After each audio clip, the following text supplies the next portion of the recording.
Welcome everybody, week number 5. I hope that in the midst of these past few weeks, you've been able to make some new friendships, that there's some new people sitting around your table or sitting around the table with you right now or the living room with you, wherever you may be, and that you've been able to really begin to open up about some things in your life that maybe you've really never talked about so openly before.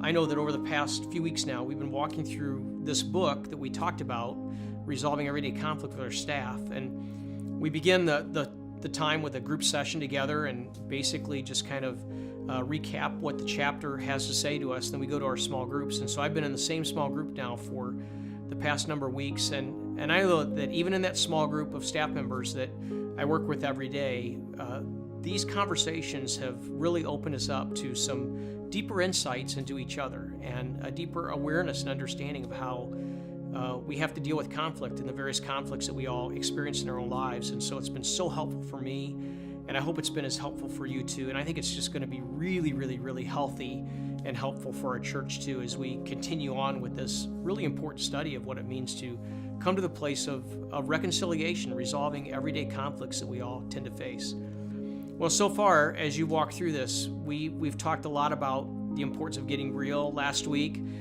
we talked about this important deal of you going to the individual and beginning to deal with the conflict head on, and that's not where this ends. As a matter of fact, where we want to see it end and really glorifying the Lord is to really forgive. You know, Paul tells us in Ephesians 4 that we're to be imitators of God, that we are to be imitators by the way in which we forgive, and that we're to forgive as Christ has forgiven us. And that when we model that forgiveness, the world's looking in on us, and the unbelieving world is looking in on us, and those around us are looking in on it, and they're seeing how are we going to resolve this, and how are we going to forgive, and how you forgive really does model the forgiveness of Christ being lived out in your life. So what we talked about last week was we talked about this reality that forgiveness is not a feeling, that forgiveness is not even forgetting, and that forgiveness certainly is not excusing. But forgiveness is a radical act of you stepping out and you forgiving in the same way that Christ has forgiven you, that you have the ability to forgive freely, that you have the ability to say, I'm going to make a decision to move past this and to move on together in community.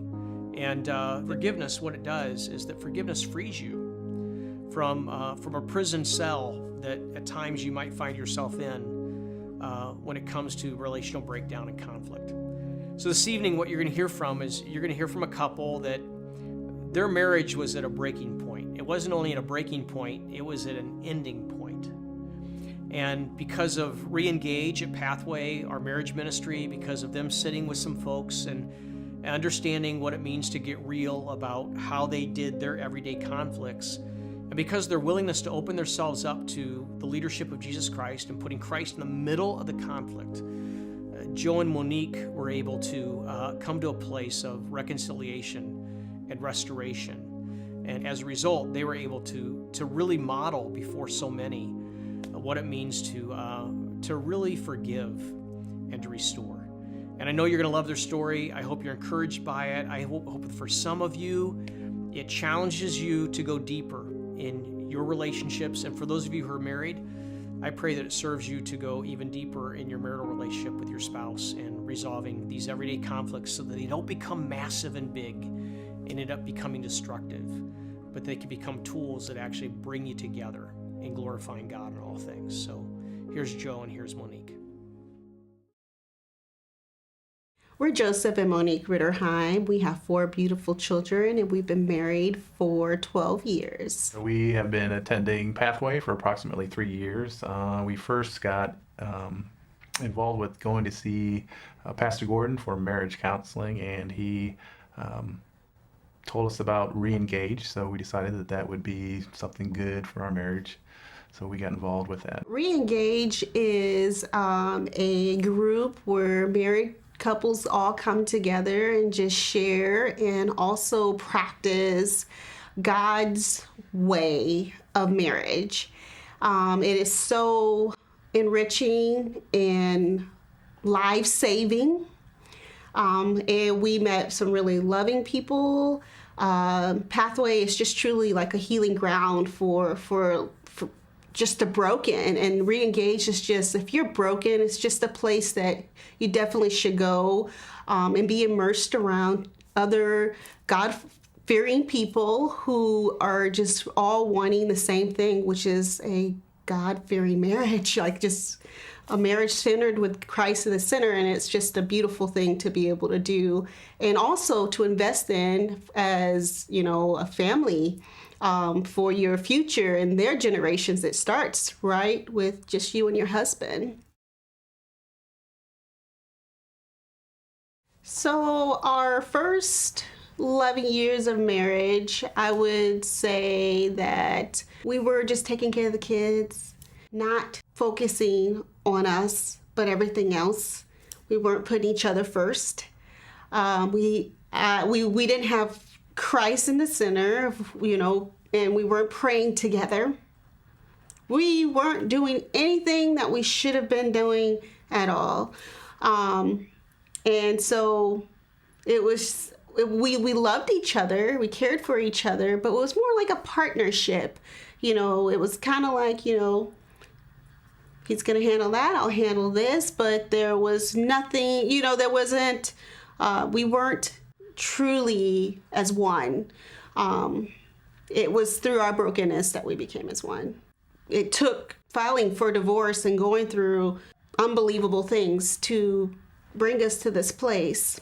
In June of 2015, kind of hit our low point, and decision was made that it would be best if I moved out and we lived in separate homes.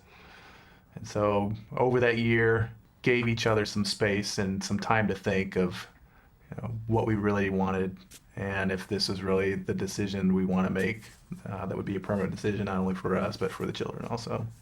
I kind of drug my feet signing the divorce just because I was really unsure if I wanted to do this or not. So she had really got more involved with Christ than she had before. And so she actually saw me dragging my feet. So we just talked a little bit and came to the decision that, if this is something we're going to do, then we should do it, or, either get divorced or try to work things out. And so I moved back in shortly before Thanksgiving in 2016. We just learned to just love each other in such a different way. We do everything that we should have done before. We do that now. I think I've learned with forgiveness that it really helps not to sit there and dwell on what's happened.